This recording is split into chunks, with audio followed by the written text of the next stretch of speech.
Hello, नमस्ते, सत श्री अकाल, अस्सलाम वालेकुम। जिसमें भी आप कंफर्टेबल हो पकड़ लीजिए, है ना।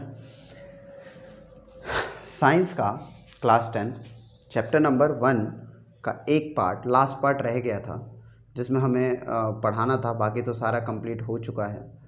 पढ़ाना था ऑक्सीडेशन, रिडक्शन, रिडॉक्स, और साथ में था हमारा कोरोजन और रेंसिडिटी। आज हम ये लास्ट पार्ट बनाएंगे, ज़्यादा लेंदी वीडियो नहीं होगी। लास्ट पार्ट बनाते हैं, लास्ट पार्ट आपके साथ शेयर करते हैं और चैप्टर यहीं पर एंड हो जाएगा। इसके फर्दर देखते हैं, कोशिश करते हैं जो भी चैप्टर होगा ऑन योर डिमांड, जैसे भी डिमांड आई थी कमेंट्स में, उस हिसाब से आपको हम सर्व करते हैं। ठीक है, जैसे जैसे डिमांड आएगी हम वैसे वैसे वीडियो बना देंगे। आप लोगों की जो भी डिमांड हो प्लीज़ कमेंट करें वीडियो के कमेंट में, ताकि हम भी आपकी बेहतर सर्विस के लिए खड़े रहें, है ना। तो आइए ज़रा कंटिन्यू करते हैं, ज़्यादा डिले नहीं करते हैं। जितना डिले करेंगे उतना लंबी वीडियो होगी। आज हम पढ़ने वाले हैं क्या भाई, oxidation and redox reaction, chemical reaction and equation के चैप्टर में oxidation and reduction reaction, oxidation and reduction reaction. देखिए, what do mean by oxidation. Oxidation के नाम से पता चलता है कि ऑक्सीजन का जुड़ जाना, ऑक्सीजन का जुड़ जाना। तो ऑक्सीडेशन रिएक्शन का मतलब ही क्या है? ऑक्सीडेशन रिएक्शन का मतलब है किसी भी सब्सटेंस में ऑक्सीजन का जुड़ जाना, उसी को हम क्या कहते हैं? Oxidation reaction. या फिर हाइड्रोजन बाहर निकाल लो, उसे भी हम क्या कहते हैं? Oxidation reaction. यानी ऑक्सीडेशन रिएक्शन के दो तरीके से हम समझ सकते हैं, या तो एडिशन ऑफ ऑक्सीजन और रिमूवल ऑफ हाइड्रोजन, या अब जब बड़ी क्लास में जाएंगे तो इसमें एक चीज़ और लिख देगा ऑक्सीडेशन रिएक्शन में कि removal of electrons, removal of electrons, removal of electrons. Electrons को भी जब रिमूव करते हैं, जब इलेक्ट्रॉन्स भी रिमूव होता है, निकल जाता है, तब भी वो क्या कहलाता है? ऑक्सीडेशन ही कहलाता है। ठीक है भाई साहब। अच्छा, ऑक्सीडेशन हो रहा है तो कोई तो ऑक्सीडेशन करा रहा होगा, डेफिनेट सी बात, अपने आप तो हो नहीं जाएगा। ऑक्सीडेशन जो चीज़ कराती है उसे हम क्या कहते हैं? Oxidising agent. क्या कहते हैं? Oxidising agent. ऑक्सीडेशन जो सब्सटेंस कराता है उसे हम क्या कह देते हैं? Oxidising agent. आती है बात समझ में?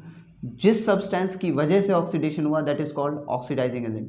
ऑक्सीडेशन रिपीट करते हैं, एडिशन ऑफ हाइड्रोजन और रिमूवल, एडिशन ऑफ ऑक्सीजन और रिमूवल ऑफ हाइड्रोजन और रिमूवल ऑफ इलेक्ट्रॉन्स। ठीक है, जहां पर इलेक्ट्रॉन्स रिमूव होते हैं। I repeat, addition of oxygen और रिमूवल ऑफ हाइड्रोजन और removal of electrons is known as oxidation reaction.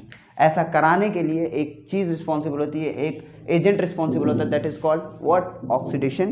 Oxidising agent. उसे हम क्या कह देते हैं? ऑक्सीडाइजिंग एजेंट का नाम दे देते हैं। ठीक है सर, लिख दिया मैंने सारी चीजें जो भी आपको मैंने अपनी बातों में कहा। एग्जाम्पल से समझते हैं। कॉपर ऑक्साइड में हाइड्रोजन प्लस जब आता है, रिएक्ट करता है और उसे हम हीट करते हैं तो क्या बन जाता है? कॉपर और वाटर। यहाँ देखिए, कॉपर में ऑक्सीजन था, लेकिन यहाँ पर अगर आप कॉपर में देखेंगे तो ऑक्सीजन ने निकल गया, यानी कॉपर ने क्या किया? ऑक्सीडाइजिंग एजेंट का काम किया। कॉपर ने क्या किया? ऑक्सीडाइजिंग एजेंट का काम किया है। किसको ऑक्सीडाइज करने के लिए? हाइड्रोजन को। यहाँ हाइड्रोजन अकेला, यहाँ हाइड्रोजन में ऑक्सीजन जुड़ गया। जब ऑक्सीजन जुड़ता है तो उसे हम क्या कहते हैं? Oxidation reaction. किसका ऑक्सीडेशन हुआ? हाइड्रोजन का। किसका ऑक्सीडेशन हुआ? हाइड्रोजन का। क्योंकि हाइड्रोजन में क्या जुड़ गया? ऑक्सीजन जुड़ गया। जिस सब्सटेंस में ऑक्सीजन जुड़ जाता है उसे हम क्या कहते हैं? उसे हम कहते हैं ऑक्सीडेशन रिएक्शन। क्या कहते हैं? Oxidation reaction.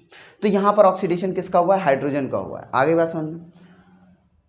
H2S यहाँ देखिए, H2S में से यहाँ देखिए, यहाँ पे सिर्फ S रह गया और क्लोरीन में हाइड्रोजन जुड़ गया। यहाँ से क्या निकला है? यहाँ ध्यान दीजिए, यहाँ से क्या निकला है? हाइड्रोजन निकल गया, यहाँ पर हाइड्रोजन माइनस हो गया। देखिए हाइड्रोजन नहीं है यहाँ पे नहीं है हाइड्रोजन। तो जहाँ पर हाइड्रोजन गायब हो जाए उसे भी क्या कहते हैं? Oxidation reaction. क्या कहते हैं भाई? Oxidation reaction. आती है बात समझ में? इसमें कोई डाउट नहीं होनी चाहिए। आइए ज़रा बात करते हैं, ऑक्सीडेशन रिएक्शन हो गया। आगे बात करते हैं किसके बारे में? इसमें देखिए, ZnO plus carbon gives Zn plus carbon monoxide. Zn plus carbon monoxide. यहाँ देखिए, यहाँ कार्बन अकेला है, यहाँ कार्बन के साथ ऑक्सीजन ऐड हो गया। तो जिस सब्सटेंस में ऑक्सीजन ऐड हुआ है उसे हम क्या कहते हैं? Oxidising agent. क्या कहते हैं? Oxidation reaction. ऑक्सीडाइजिंग एजेंट कौन है? जो ऑक्सीडेशन करा रहा है। यहाँ पर कौन ऑक्सीडेशन करा है? ZnO। तो क्या है ये? Oxidising agent. और ऑक्सीडेशन किसका हुआ है? कार्बन का। किसका ऑक्सीडेशन हुआ है? कार्बन का। ऑक्सीडेशन होने के बाद क्या बना? Carbon monoxide. आगे बस समझ में। ऐसे ही MnO2, जैसे कि मैंगनीज ऑक्साइड लेते हैं तो यहाँ पर O2 है, यहाँ पर O2 है, यहाँ जाएंगे तो ध्यान से देखिए यहाँ पर O- हो गया, चलिए छोड़िए। HCl, यहाँ पर HCl में क्लोरीन में यहाँ क्लोरीन अकेला रह गया और H का रिमूवल हो गया, तो क्लोरीन का भी क्या हो गया? क्लोरीन का भी ऑक्सीडेशन हो गया। क्लोरीन का भी क्या हो गया? ऑक्सीडेशन हो गया। क्लोरीन का भी क्या हो गया? ऑक्सीडेशन। और यहाँ हाइड्रोजन था, हाइड्रोजन में ऑक्सीजन जुड़ गया है तो क्या हो जाएगा? हाइड्रोजन का भी क्या हो जाएगा? ऑक्सीडेशन। हाइड्रोजन का भी क्या हो जाएगा? ऑक्सीडेशन। देख रहे हैं दोनों में ही, इसमें से रिमूवल ऑफ हाइड्रोजन हुआ है, इसमें क्या हुआ? क्लोरीन में रिमूवल ऑफ हाइड्रोजन हुआ तो क्लोरीन का भी ऑक्सीडेशन हो गया, है ना। और यहाँ हाइड्रोजन है अकेला, यहाँ ऑक्सीजन है, लेकिन यहाँ हाइड्रोजन के साथ ऑक्सीजन जुड़ गया तो जिस सब्सटेंस में ऑक्सीजन ऐड होता है उसका भी क्या हो जाता है? ऑक्सीडेशन होता है। यहाँ हाइड्रोजन का भी ऑक्सीडेशन हुआ और क्लोरीन का भी ऑक्सीडेशन हो गया। आगे बात समझ में? ऑक्सीडेशन, ठीक है। आगे बात करते हैं what do you mean by reduction reaction. Reduction से आप क्या समझते हैं? What do you mean by reduction reaction. Reduction reaction क्या होता है? सिंपल शब्दों में बताऊं? सिंपल, बिल्कुल अपनी लैंग्वेज में, जैसे हमने ऑक्सीडेशन पढ़ा है ना, बिल्कुल आसान। अब मेरे को नहीं लगता कि ऑक्सीडेशन में, या मुझे बिल्कुल भी ऐसा फील नहीं हो रहा कि ऑक्सीडेशन में आपको कोई प्रॉब्लम होने वाली है। अगर आप ध्यान से वीडियो को देखेंगे तो आपको ऑक्सीडेशन बिल्कुल क्रिस्टल क्लियर हो जाएगा, ठीक है। बात करते हैं रिडक्शन रिएक्शन की। रिडक्शन रिएक्शन क्या होता है? रिडक्शन रिएक्शन का मतलब होता है कि या तो हाइड्रोजन ऐड हो जाए या हाइड्रोजन रिमूव हो रहा था, बिल्कुल अपोजिट होता है। रिडक्शन बिल्कुल अपोजिट होता है ऑक्सीडेशन का। रिडक्शन बिल्कुल अपोजिट होता है ऑक्सीडेशन रिएक्शन का। आगे बात समझ में? तो ऑक्सीडेशन रिडक्शन क्या है? एडिशन ऑफ हाइड्रोजन और removal of oxygen. Addition of hydrogen और रिमूवल ऑफ ऑक्सीजन, और एडिशन ऑफ इलेक्ट्रॉन, और एडिशन ऑफ इलेक्ट्रॉन। जब इलेक्ट्रॉन जुड़ जाते हैं उसे भी क्या कहते हैं? रिडक्शन रिएक्शन कहते हैं। एक जैसे वहाँ पर ऑक्सीडाइजिंग एजेंट था, यहाँ पर भी रिड्यूसिंग एजेंट होगा। यहाँ पर भी क्या होगा? रिड्यूसिंग एजेंट होगा। तो जो रिड्यूस करा रहा होगा, जो या तो हाइड्रोजन को जोड़ रहा होगा, या ऑक्सीजन को निकाल रहा होगा, या इलेक्ट्रॉन को जोड़ रहा होगा, उसे हम क्या कह देते हैं? उसे सिंपल शब्दों में कह देते हैं रिड्यूसिंग एजेंट। लिख दिया मैंने, है ना। आप लोगों की बुकिश लैंग्वेज थोड़ी सी यूज़ करके थोड़ा सा आप पेपर में लिख सकते हैं अगर डेफिनेशन आए तो, इसलिए मैंने इतना लिख भी दिया। एग्जाम्पल की बात करते हैं, जैसे सेम एग्जाम्पल लिया मैंने कोई एग्जाम्पल चेंज नहीं किया है, ठीक है, क्योंकि वहाँ पर भी रिडक्शन हो रहा था, ऑफकोर्स हो रहा था। देखिए जैसे कॉपर ऑक्साइड है, कॉपर ऑक्साइड में अगर आप बात करें तो कॉपर ऑक्साइड में यहाँ पर कॉपर अकेला रह गया, यहाँ से रिमूवल ऑफ ऑक्सीजन हुआ, रिमूवल ऑफ ऑक्सीजन हुआ ना, रिमूवल ऑफ ऑक्सीजन। तो जहाँ ऑक्सीजन रिमूव हो उसे हम क्या कहते हैं? रिडक्शन। क्या कहते हैं? रिडक्शन। यहाँ देखिए H2S और यहाँ Cl2, तो H2S में से अगर आप ध्यान देखें तो यहाँ पर S में से H निकल गया, ठीक है, लेकिन यहाँ क्लोरीन अकेला था, क्लोरीन में हाइड्रोजन ऐड हो गया, तो जहाँ हाइड्रोजन ऐड होता है that is called reduction reaction. यहाँ रिडक्शन हो गया, किसका रिडक्शन हो गया? क्लोरीन का। किसका रिडक्शन हो गया भाई? क्लोरीन का। यहाँ देखिए जिंक ऑक्साइड है, यहाँ जिंक अकेला है, जिंक में से ऑक्सीजन का रिमूवल हो गया। क्या हो गया? ऑक्सीजन का रिमूवल। जहाँ ऑक्सीजन का रिमूवल होता है that is called what? Reduction. क्या होता है? रिडक्शन। अच्छा देखिए, जब मेरे ख्याल से ऑक्सीडेशन रिडक्शन अब समझ में आ गया होगा। इतना बड़ा कोई रॉकेट साइंस तो है नहीं जो नहीं समझ में आएगा, है ना। कोई भी समझाए अगर थोड़ा सा लीनियर होकर के, कोई भी ऐसा सिंपल लैंग्वेज में समझाए तो आराम से आपको समझ में आ जाता ना। आप बेवकूफ़ हो, नहीं हो ना, ऐसा बिल्कुल भी नहीं है आप, है ना, अब तो इंटेलिजेंट है। और इतनी सिंपल सी बात तो ऐसा नहीं है कि नहीं होता। बड़ी क्लास में स्टैंडर्ड स्टडी अब स्टार्ट होगी, है ना। तो आ जाते हैं, अब बात करते हैं रिडक्शन रिएक्शन। किसके बारे में बात करते हैं? रिडक्शन रिएक्शन में। What do you mean by reduction reaction? Sorry, redox reaction. क्या है भाई? Redox reaction. What do you mean by redox reaction? Redox reaction क्या होता है? वो रिएक्शन जिसके अंदर दोनों चीजें हो रही हो, ऑक्सीडेशन भी हो रहा हो, रिडक्शन भी हो रहा हो, ऑक्सीडेशन भी हो रहा हो और रिडक्शन भी हो रहा हो। मिक्स फ्रूट जूस तो पीते ही हो गए। मिक्स क्यों कहा जाता है उसे? क्योंकि उसमें सारे फ्रूट्स होते हैं। ऐसे ही ये भी क्या है? रिडॉक्स। दोनों नाम को जोड़ दिया, दोनों नाम को जोड़ दिया, है ना। जैसे विराट कोहली और अनुष्का शर्मा, तो क्या क्या नाम रख दिया? विरुष्का रख दिया ना। तो ऐसे ही हमने क्या कर दिया? दोनों को जोड़ दिया, रिडॉक्स रिएक्शन, है ना। कितना बढ़िया है ना। देखो क्या बॉलीवुड में तुमको घुमा रहे हैं, है ना। बॉलीवुड भी ज़रूरी है। मूवी देखते हो ना तुम लोग, देखा करो, है ना। बॉलीवुड और क्रिकेट बहुत अच्छी चीज़ है, दोनों ही बहुत अच्छी चीज़ है ना। लेकिन बॉलीवुड ज़्यादा ना देखें, बॉलीवुड कभी कभी हानिकारक भी होता है। क्रिकेट बढ़िया है, वो क्रिकेट बढ़िया है गुरु, क्रिकेट देखो खूब, है ना। अभी एक कोई कप जीत के आया ना इंडिया, नाम कमेंट कीजिए कौन सा कप था, ट्राई सीरीज था ना 3 मैचों का, बताइए इंडिया जीत गया है 2-0 से 2-1 से सॉरी। तो आप जल्दी से मेरे को कमेंट करके बताएंगे कौन सा रहता है, ठीक है, और वो भी कमेंट करेंगे कि कौन सा चैप्टर चाहिए। तो redox reaction, what do you mean by redox reaction, ऐसे रिएक्शन जो दोनों से मिलकर बना हो, जिस रिएक्शन में दोनों चीजें एक साथ हो रही हो, साइमल्टेनियसली हो रही हो, आगे बात समझ में, that is called redox reaction. जैसे H2 में O2 मिलाया तो H2O बना। देखिए मैंने ना कई रिएक्शन बैलेंस नहीं किया है, आप लोग इस पर कमेंट कीजिएगा कि बैलेंस है बैलेंस नहीं है। तो ये एक रिएक्शन बैलेंस नहीं है, ये रिएक्शन बैलेंस है, बाकी सब बैलेंस है, एक ये रिएक्शन बैलेंस नहीं है और एक ये रिएक्शन बैलेंस नहीं है। आप लोग बैलेंस करेंगे, ठीक है सर, बैलेंसिंग मैंने आपको सिखाई है।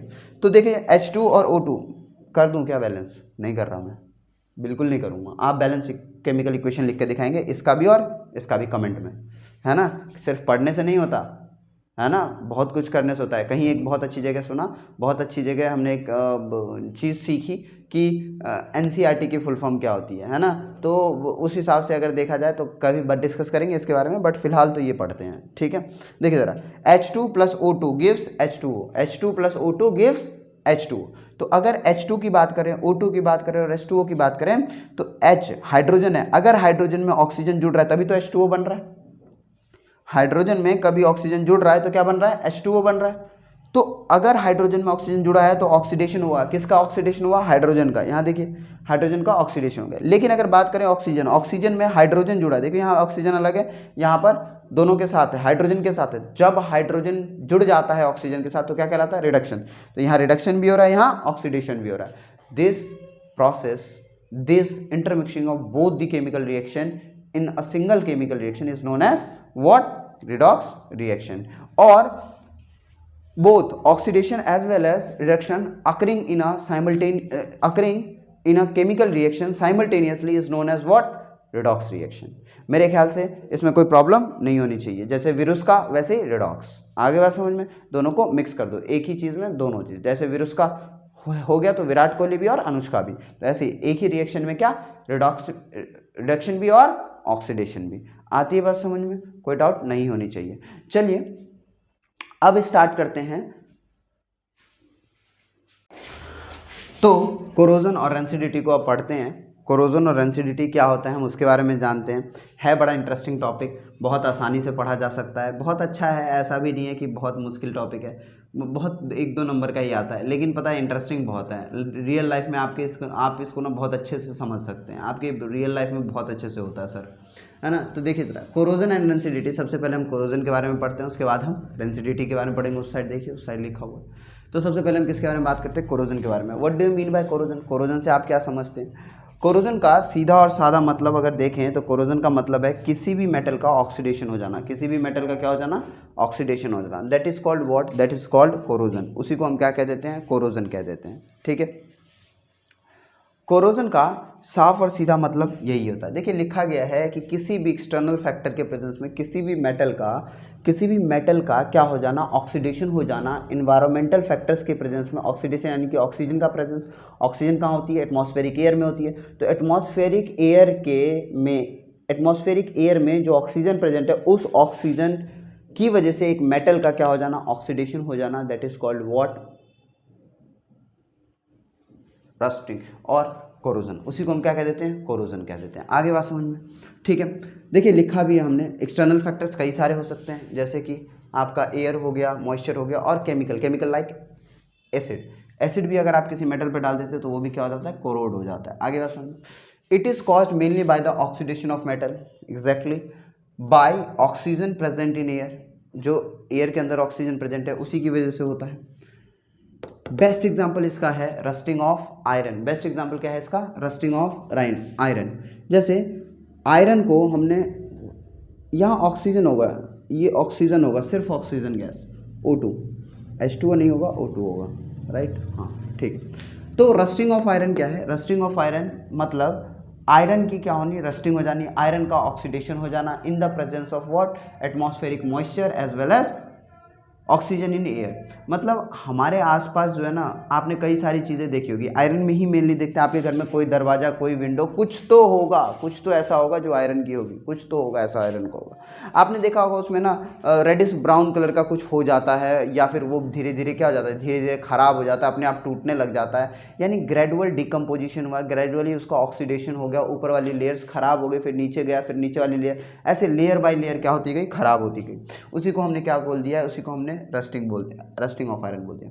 आयरन में हमने ऑक्सीजन जो कि एटमॉस्फेयर से मिला है और थोड़ा सा वाटर जो कि मॉइस्चर में है, अब कितने मॉलिक्यूल है हम नहीं जानते, मॉइस्चर में है, वो वाटर क्या किया, रिएक्ट किया आयरन को और क्या बना दिया, iron, hydrated iron oxide, hydrated iron oxide, hydrated iron oxide. देखिए ये लगाया जाता है इसकी ऑक्सीडेशन स्टेट बताने के लिए, ठीक है, ये जो लगाया गया उसकी ऑक्सीडेशन स्टेट बताने के लिए, ठीक है।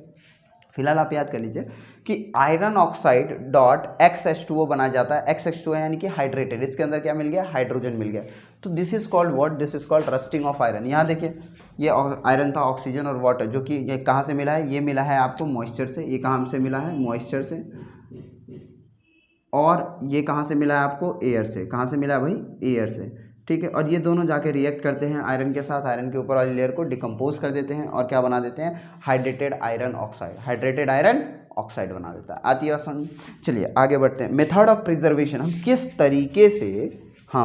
किस तरीके से आयरन को बचा सकते हैं उसकी रस्टिंग या ऑक्सीडेशन होने से, उसकी रस्टिंग या ऑक्सीडेशन होने से हम किस तरीके से बचा सकते हैं। वी वांट व्हाट, तरीका, वी वांट व्हाट, तरीका, हमें क्या चाहिए, तरीका चाहिए, किस तरीके से, कैसे हम प्रिजर्व कर सकते हैं, क्या क्या है हमारे पास ऑप्शंस। तो सबसे पहले बाय पेंटिंग द सरफेस, ऊपर वाली लेयर को हम क्या कर देंगे, पेंट कर देंगे। आपने देखा है दिवाली अभी आ रही है, आने वाली है दिवाली, है ना, कब है भाई, कब है दिवाली, दिवाली कब है भाई, कमेंट, कमेंट, दिवाली, दिवाली, तुम लोग ऐसे बम पटाखे चलाते हो ना, दिल्ली में बैन है, पकड़े जाओगे, बहुत पैसा लेके तुम, मारेंगे और अलग तुमको पकड़ पकड़ के, है ना, पुलिस वाले घूमते रहते हैं, क्या कह रहे हैं, पैसे दे दोगे, दिल्ली पुलिस है ये, हाँ पैसे दे देंगे, पटाखे जलाओगे लेकिन नहीं जलाओ, वेरी गुड, कोई बात नहीं, ये हमारी सभ्यता है, जलाना चाहिए, हम मना नहीं कर रहे हैं, मजाक कर रहे हैं, ठीक है, बट थोड़ा सा पॉल्यूशन को भी देखते हुए, ठीक है, दोनों चीज़, अपनी सभ्यता को भी मान्यता दें, अपने फेस्टिवल्स को भी मान्यता दें, बट थोड़ा सा एनवायरनमेंट को भी, ठीक है। हम ये नहीं कह रहे मत जलाइए, जलाइए, बेशक जलाइए, लेकिन थोड़ा सा कंट्रोल मैनर में, है ना, ये नहीं कि 5-5 हज़ार 10-10 हज़ार के चला रहे हैं, इतना नहीं, थोड़ा बहुत सभी करते हैं, थोड़ा बहुत कर लो, कोई इशू नहीं है, लेकिन हाँ ये भी नहीं कि करो ही मत, बिल्कुल घर में ऐसे बैठे रहो, सिर्फ काहे बात का फेस्टिवल, है ना, सबके फेस्टिवल, चाहे वो किसी के भी फेस्टिवल हो, अब फेस्टिवल की तरफ मनाएं, हमने हमेशा दिया जरूर जलाएं खूब सारा, है ना, पटाखे भी चलाएं अगर मिलता हो आपके एरिया में, तो ये नहीं इलीगली खरीद रहे हैं, ठीक है, मिलता हो तो थोड़ा बहुत, कोई इशू नहीं है, थोड़ा बहुत लिमिटेड कंट्रोल्ड मैनर में, ठीक है। एक बच्चा हमारे यहाँ ऑफलाइन में है, उसने बोला था ऐसे थाली लेंगे, ऐसे करके थाली बजा लेंगे, ठीक है, वो भी अच्छा आइडिया है ना, कोई बात नहीं, ठीक है, लेकिन वो ऐसे स्टील वाली थाली बजाना, कोई और मत बजा लेना, कांच वाँच की मस्त, उसके बाद मम्मी बजाएंगे तुमको। चलो बाय पेंटिंग द सरफेस, हम क्या करेंगे, सरफेस को पेंट कर देंगे। आगे by applying oil and grease, हम उसके ऊपर ऑयल लगा देंगे या ग्रीस लगा देंगे। आपने देखा है ना कई सारी जगहों पे, जैसे कि अगर मान लीजिए कोई चीज़ जाम हो गई तो पहले उसके ऊपर ऑयल डालते हैं, ग्रीस डालते हैं, फिर उसे ठोक ठोक के फिर उसे खोल देते हैं, ताकि रस्टिंग जो है ना वो थोड़ा सा खत्म हो जाए। अच्छा ये डाला किस लिए जाता है, अप्लाइंग ऑयल और ग्रीस, क्योंकि ऑयल और ग्रीस एयर को मेटल के साथ कांटेक्ट नहीं करने देगा, डायरेक्ट कांटेक्ट हो ही नहीं पाएगा। अब कांटेक्ट नहीं होगा तो मेटल ऑक्साइडेशन कहाँ होगा, ये मेटल है, और मेटल के ऊपर आपने क्या लगा दिया, आपने ना लगा दिया ग्रीस और ऑयल, और ऑयल क्या करता है, किसी चीज़ को पास होने देगा नहीं अपने अंदर से, खासकर ऑक्सीजन को, तो ऑक्सीजन ऊपर ही रहेगा, इससे जाकर डायरेक्ट कॉन्टैक्ट में होगा ही नहीं, और जब डायरेक्ट कॉन्टैक्ट में नहीं आएगा तो ऑक्सीडेशन होना पॉसिबल नहीं है। भाई गैल्वेनाइजेशन भी एक अच्छा प्रोसेस है, जिससे इलेक्ट्रिसिटी की मदद से हम क्या कर देते हैं, हम उसके ऊपर एक पतली सी चार्ज की लेयर या कुछ भी ऐसा लेयर चढ़ा देते हैं, जिसकी वजह से क्या होता है, ऑक्सीजन डायरेक्ट कांटेक्ट में नहीं जा पाता है, ऑलरेडी वो आयोनाइज्ड रहता है क्या, सरफेस, जब आयोनाइज्ड रहेगा सरफेस तो कहाँ से होगा, नहीं होगा ना। बाकी उसके बाद क्या है, उसके बाद भाई टिन और क्रोमियम प्लेटिंग। अरे भाई इलेक्ट्रोलाइसिस तो सुना था, बट ये प्लेटिंग क्या है, इलेक्ट्रोप्लेटिंग है ना। इलेक्ट्रोप्लेटिंग क्या है, आपने देखा है ना, कभी आप मार्केट जाओ और मार्केट मम्मी के साथ गए तो क्या कहती है मम्मी, कोई आपकी ज्वेलरी खरीदने, तो मम्मी क्या कहती है, ऐसी लोकल वाली ज्वेलरी जब खरीदने जाते हो तो गोल्ड और सिल्वर की बात नहीं करें, तो वो जो ऐसे ही होता है, जो ऐसे नॉर्मल मार्केट से डेली यूज़ के लिए जो पहनते हो आप लोग, तो उसमें क्या होता है, वो कहते हैं इसके ऊपर चांदी की परत चढ़ी हुई है, सोने की परत चढ़ी हुई है। एक्चुअली वही है इलेक्ट्रोप्लेटिंग। कौन से मेथड से किया जाता है ये, इलेक्ट्रोप्लेटिंग। इलेक्ट्रोप्लेटिंग की मदद से किया जाता है। एक मेटल के ऊपर दूसरे मेटल की लेयर चढ़ा दी जाती है, एक मेटल के ऊपर दूसरे मेटल की लेयर क्या कर दी जाती है, चढ़ा दी जाती है, जिसकी वजह से जो कम रिएक्टिव मेटल है ना, उसको ऊपर वाली लेयर, एक लेयर चढ़ाई जाती है मोर रिएक्टिव मेटल पर। जैसे आपने क्या कर दिया, आयरन, आपने एक क्या लिया, आपने एक आयरन लिया और आयरन के ऊपर आपने एक लेयर चढ़ा दी। किसकी लेयर चढ़ा दी, मान लीजिए क्रोमियम की, टिन की एक लेयर चढ़ा दी। तो ये जो पतली लेयर है ना, वो बाहर जो क्रोमियम या टिन है वो कम रिएक्टिव होगा। क्या होगा, कम रिएक्टिव होगा। तो वो जो है पहले क्रोमियम और आयरन कम रिएक्टिव है तो उसको सालों लग जाएगा, तो तक आयरन अपना प्रोटेक्टेड रहेगा। आगे बात समझ में। उसके बाद by alloying like stainless steel. आपने देखा है स्टेनलेस स्टील में जंग नहीं लगता है ना, स्टेनलेस स्टील में जंग नहीं लगता। क्यों नहीं जंग लगता, क्योंकि जो टिन है वो दो मेटल से मिलकर बना हुआ है, दो मेटल्स का मिक्सचर है, एक फिक्स प्रोपोर्शन में दो मेटल्स को आपस में मिक्स किया गया है एक फिक्स प्रोपोर्शन में, तब जाकर क्या बनता है, तब जाकर बनता है स्टेनलेस स्टील। और एलॉय का मतलब क्या होता है, मेटल ए प्लस मेटल बी दोनों को मिलाया गया, तब जाकर एक और मेटल बना, और जो मेटल क्या होगा, जिसको हम क्या कह देंगे, एलॉय कह देंगे। क्या कह देंगे भाई, एलॉय कह देंगे। आगे बात समझ में। तो एलॉय जो होता है वो दो मेटल का एक फिक्स प्रोपोर्शन में मिक्सचर होता है, जिसे हम क्या कह देते हैं, एलॉय। और ये जो है ना, ये दोनों जो है वो लेस रिएक्टिव में क्या मिला दिया जाता है, मोर रिएक्टिव में क्या मिला जाता है, लेस रिएक्टिव, जिसकी वजह से उसको ऑक्सीडाइज होने में मेटल को बहुत ज़्यादा समय लग जाता है। आई बात समझ में। चलिए, हमारा कोरोजन खत्म होता है। अब हम बात करते हैं किसके बारे में, रेंसिडिटी के बारे में। किसके बारे में बात करेंगे भाई, रेंसिडिटी के बारे में, है ना, रेंसिडिटी के बारे में। ठीक है, देखिए मैं ये नहीं कह रहा कि व्यूज़ और ये लाइक और सब्सक्राइब का ज़्यादा कुछ मैटर नहीं है, लेकिन हाँ एक चीज़ ज़रूर कहूँगा कि अगर आप देखते हैं तो हमें भी अगर लगता है कि आपसे रिस्पॉन्स आ रहा है, तभी जाकर हम आगे कुछ सोचेंगे। हमें भी एनर्जी चाहिए होता है, ठीक है, और हमें एनर्जी और रिस्पॉन्स आपसे मिलेगा, तभी जाकर हम आगे फर्दर मोटिवेटेड रहेंगे। तो रिक्वेस्ट है कि जब भी आपको बोला जाता है कमेंट करने के लिए कि कोई आंसर कमेंट कीजिए, या क्या आपकी डिमांड है, क्या आप पढ़ना चाहते हैं, तो एटलीस्ट वो कमेंट कीजिए, ताकि हमें पता चले कि हाँ आप लोग देख रहे हैं और आप लोगों को इस चीज़ की डिमांड है, या हमारे पढ़ाने के पैटर्न में कहाँ कमी आ रही है आप लोगों को, एटलीस्ट वो हमें बताइए, तब जाकर हम आपकी आगे मदद करेंगे। हम उस चीज़ में और ज़्यादा मॉडिफिकेशन, अपने आप में मॉडिफिकेशन करने की कोशिश करेंगे, है ना। तो इतनी तो हेल्प चाहिए आप लोगों से कि एटलीस्ट आप बताइए। हम आपसे ये नहीं कह रहे हैं कि लाइक सब्सक्राइब या कुछ, वो देखिए वो सब एक्सिलरी है, आपकी मदद पहले है। आप लोग जितने ज़्यादा नंबर में होंगे, मुझे अगर पता चले तो पता चलेगा, तो तभी जब आप लोग उस पर रिस्पॉन्स देंगे। तो जब तक आप लोग रिस्पॉन्स नहीं देंगे तब तक हम नहीं कर पाएंगे, है ना। हम कोशिश तो कर रहे हैं, और अपने मन से हम कितना करें। आपका रिस्पॉन्स आना बहुत ज़रूरी है कि हमें ये पढ़ना है, हमें ये टॉपिक समझ में नहीं आया, है ना, या यहाँ पर आपने कोई गलती कर दी। अगर हमसे कोई गलती हो भी रही है, वैसे होगी नहीं, हम पूरी कोशिश करते हैं। बाकी तो बताइएगा जैसे भी कमेंट्स, लेकिन ज़रूर कीजिए कि कौन सा क्वेश्चन जो अगर आपसे पूछा गया तो उस क्वेश्चन का आंसर ज़रूर दीजिए, हम आपको रिप्लाई ज़रूर करेंगे। चलिए आगे बात करते हैं रेंसिडिटी। रेंसिडिटी क्या होता है पता है आपको? अब एक एग्जांपल देता हूँ आपको, सॉरी, हाँ एक एग्जांपल देता हूँ आपको। आपके घर में ना चिप्स लाते होगे आप, और आप भूल जाते होगे गलती से चिप्स की हवा निकाल के, पैकेट खोल के। अब दूसरे तीसरे दिन ही उसको खाने जाओ तो वो ख़राब हो चुका होता है। क्यों होता है? वही क्यों होता है, उसका जवाब क्या है? रेंसिडिटी की वजह से। आगे बात समझ में। आपने अचार देखा, अचार पिकल जो घर में बनाए जाते हैं, आप लोग के घर में तो नहीं बनाए जाते होंगे, क्योंकि अब तो भाई चलिए मदर्स भी थोड़ी वो हो गई हैं, मॉडर्न हो गई है। मदर्स भी क्या करती हैं, मार्केट से ही ख़रीद के ले आती हैं, ठीक है। मार्केट में क्या मिला होता है, मार्केट में कुछ केमिकल्स भी मिले होते हैं, लेकिन जो घर में बनाया जाता था उसमें क्या होता था, उसमें केमिकल बहुत कम मिलाया जाता था, है ना। सब जो प्रिजर्वेटिव्स होती और चीज़ें होती थी वो घर की ही होती थी, और ज़्यादा प्रिजर्वेशन हो नहीं पाता था, 2-2 साल 3-3 साल नहीं रखे जा सकते। तो आप जब अचार लेने जाते होंगे तो उसमें चलिए ठीक है स्पून वगैरह कर, लेकिन आप कभी गीले हाथों से अचार लेने गए होंगे, आपकी मम्मी ने खूब डांटा होगा कि अचार ख़राब हो जाएगा, ये हो जाएगा, वो हो जाएगा, है ना। क्यों? उसका रीज़न भी, उसका आंसर भी क्या है? रेंसिडिटी। मम्मी सब पढ़ चुकी हैं, मम्मी सबको सब आता है ये सब, है ना। तो उसे हम क्या कह देते हैं? रेंसिडिटी।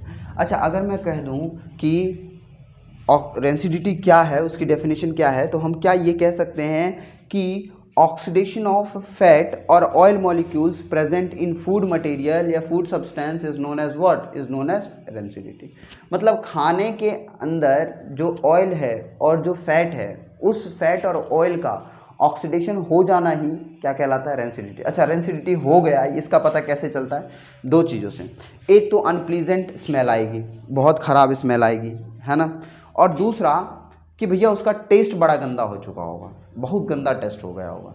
आप एक काम करना, जाना एक चिप्स का पैकेट खरीदो और आज थोड़ा आधा खा लेना, आधा से ज़्यादा खा लेना, वेस्ट काहे लिए करोगे, है ना भाई। आधा से ज़्यादा खा लेना और खाने के बाद क्या करना, उस पैकेट को थोड़ा सा छोड़ देना उस पैकेट के अंदर, उस पैकेट को रख देना कहीं पर। अब 4 दिन बाद उसी पैकेट में से एक और चिप्स निकालना, सेफ प्लेस पे रखना ताकि उसके अंदर चूहा हुआ कुछ ऐसे ना जाए, है ना। कहीं पर एक किलो उसमें एक पॉलीथीन लेना, उसमें टांग देना, है ना, और बट ओपन होना चाहिए। अब उसको फिर 4-5 दिन बाद खाने जाना, देखना कितना बढ़िया लगता है तुमको, खा के देखना एक बार, है ना। मज़ा आ जाएगा तुमको, सारा रेंसिडिटी समझ में आ जाएगा एक ही बार में, है ना, किसी चीज़ की ज़रूरत नहीं होगी।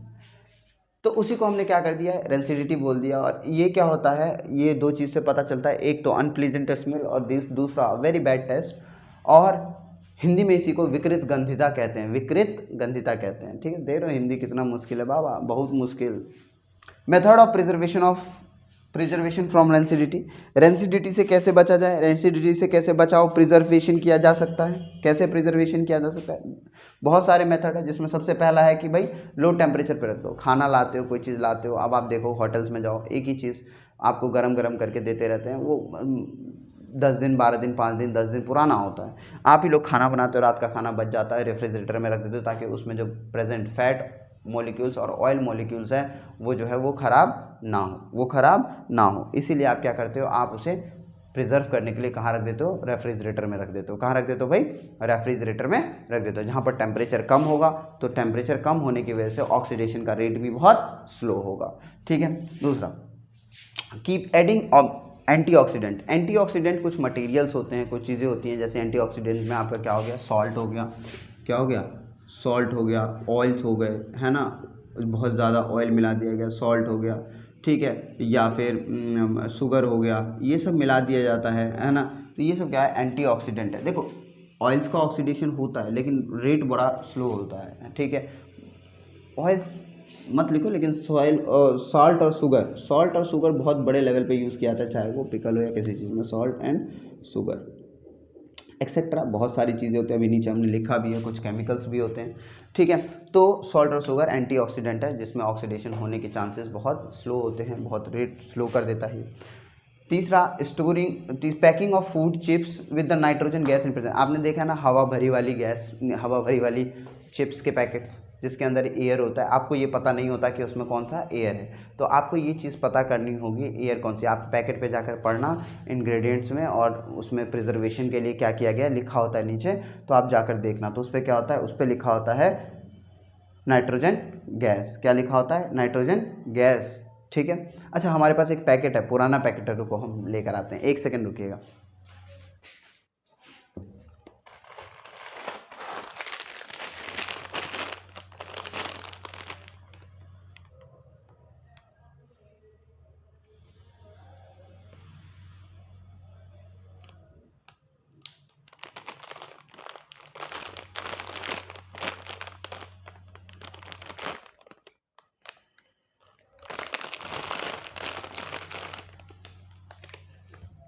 आ गए भाई लेकर के। देखिए ये एक पैकेट है बीकानो का पंजाबी तड़का, बीकानो का पंजाबी तड़का। ये जब मैं वैष्णो देवी गया था रिसेंटली, अभी कुछ दिन पहले, तो मैं ख़रीद कर लाया था, लेकिन मैं किसी वजह से खा नहीं पाया। बट बैग में आ नहीं रहा था, ठीक है, हमारे बैग पूरा फुल हो गया था, तो बैग में आ नहीं रहा था। तो मैंने क्या किया, मैंने ना एक पेन की मदद से, पेन की हेल्प से मैंने इस पैकेट में एक छोटा सा छेद कर दिया था, जिससे इसकी एयर यानी नाइट्रोजन गैस निकल जाए। दिख रहा होगा आपको, छोटा सा छेद कर दिया था, ठीक है, ये दिख रहा है आपको, दिख रहा है, छोटा सा छेद कर दिया था जिससे कि इसकी एयर निकल जाए और इसको ना मैं ऐसे पैक करने में आसानी हो जाए। मैंने कर लिया, मुझे लगा था कि चलिए ठीक है आज शाम तक ख़त्म हो जाएगा, लेकिन ये ना नीचे दबा रह गया एक पैकेट, ठीक है। बाकी तो ख़त्म हो गए, 5-6 पैकेट थे, बाकी ख़त्म हो गया, एक ये पैकेट दबा रह गया। अब उसको मैंने निकाल के रखा, देखिए छोटा सा छेद है बट इसका टेस्ट ख़राब हो चुका होगा, मैंने उसे साइड में रखा हुआ था, अब ये निकाल के लाया। देखिए इस पर लिखा गया है कि प्रिजर्वेशन के लिए क्या क्या करना चाहिए, मैं आपको दिखा देता हूँ, ठीक है। अरे भैया इधर आ जाओ, चलो देखिए लिखा हुआ है कि इसके अंदर क्या क्या है, कैसे बचाना है। Store in cool dry and hygiene place. Cool यानी ठंडा, जहाँ पर rate of oxidation of fat molecule क्या हो, कम हो। ड्राई सूखी जगह हो, यानी कि जहाँ पर मॉइस्चर भी कम हो। एंड हाइजीनिक, हाइजीनिक प्लेस में तो रखोगे ना भाई, खाना खाना है तुमको, तो हाइजीन का ध्यान तो बड़ी तजब्बों से दिया जाता है। Protect the content from air, air के कंटेंट से बचाना है, यानी ऑक्सीजन के कंटेंट से, ऑक्सीजन के कांटेक्ट से बचाना है। एंड डायरेक्ट सनलाइट, सनलाइट में भी रखेंगे तो टेम्परेचर ज़्यादा तो रेट ऑफ ऑक्सीडेशन ज़्यादा, रेट ऑफ ऑक्सीडेशन ज़्यादा और जल्दी ख़राब हो जाएगा। वंस ओपन, एक बार खुल गया। Keep the content in air tight container, एक बार अगर खोल दिया तो इसे किस में, एयर टाइट कंटेनर में रखिए ताकि ज़्यादा ऑक्सीजन बाहर से ना आ पाए, तो इसका ऑक्सीडेशन ना हो पाए। सच में बहुत अनप्लीजेंट स्मेल है, छी।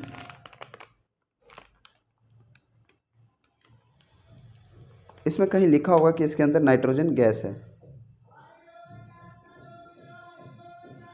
आप देखिएगा इसमें टाइम वेस्ट होगा। कहीं तो लिखा होगा कि प्रिजर्वेशन के लिए इन्होंने क्या यूज़ किया है। ये देखिए इसमें लिखा गया है एंटीऑक्सीडेंट, एंटीऑक्सीडेंट, एंटीऑक्सीडेंट, एंटीऑक्सीडेंट। इसको ना मैं आपको उस पर भी डालूंगा, इंस्टा पे और फेसबुक पे आपको मैं भेजूंगा इसको, देखिएगा इस पे लिखा गया है एंटीऑक्सीडेंट, मार्क कर दिया मैंने, देखिए ध्यान से, एंटीऑक्सीडेंट लिखा गया है। E300 एंटीऑक्सीडेंट है और इसमें कहीं लिखा होगा कि इसके अंदर नाइट्रोजन गैस भी है। Contain wheat product, peanut seems, कहीं तो लिखा होगा कि नाइट्रोजन गैस भी है। एडेड फ्लेवर, कहीं लिखा होगा कि नाइट्रोजन गैस भी है।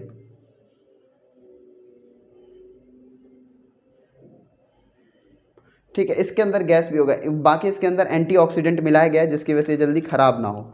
ठीक है, ये देखिए एंटीऑक्सीडेंट लिखा हुआ है, एंटीऑक्सीडेंट दिख रहा होगा आपको, एंटीऑक्सीडेंट E300, एंटीऑक्सीडेंट E300 मिला हुआ है इसके अंदर। ठीक है, बाकी हम आपको इसमें टैग करके भेजते हैं सब कुछ, है ना, सब कुछ आपको मार्क करके भेजेंगे, देख लीजिएगा आप, है ना।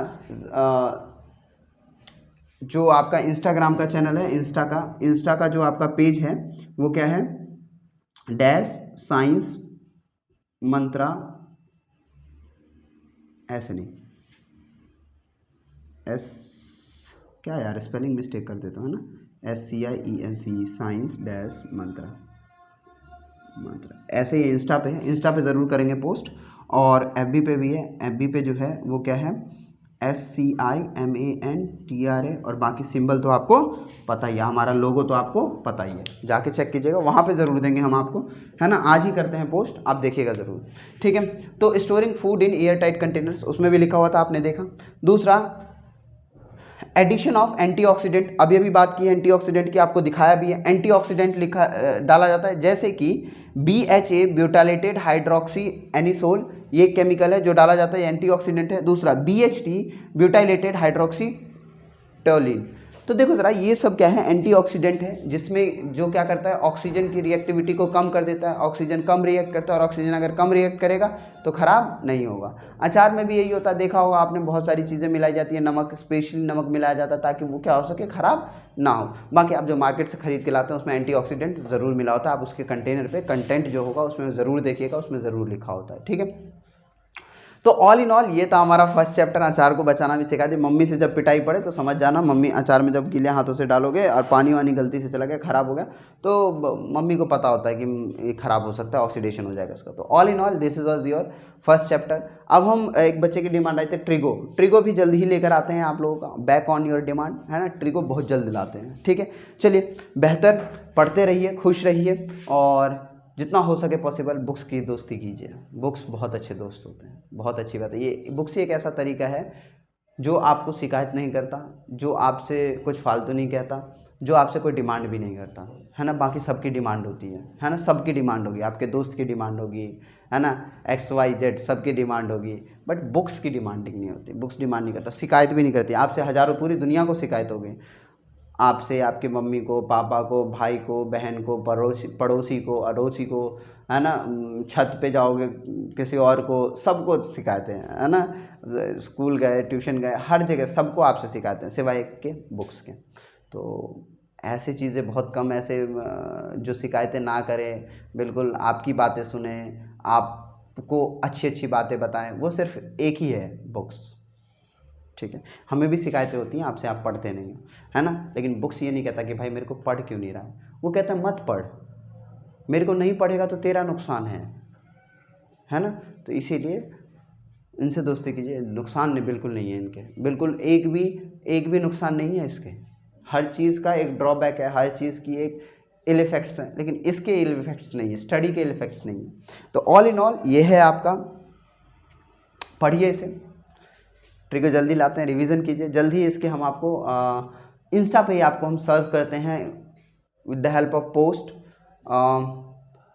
एक्स्ट्रा क्वेश्चंस, कुछ क्वेश्चंस जो इंपॉर्टेंट है वो पोस्ट करेंगे जल्द ही, देखिएगा ज़रूर, है ना।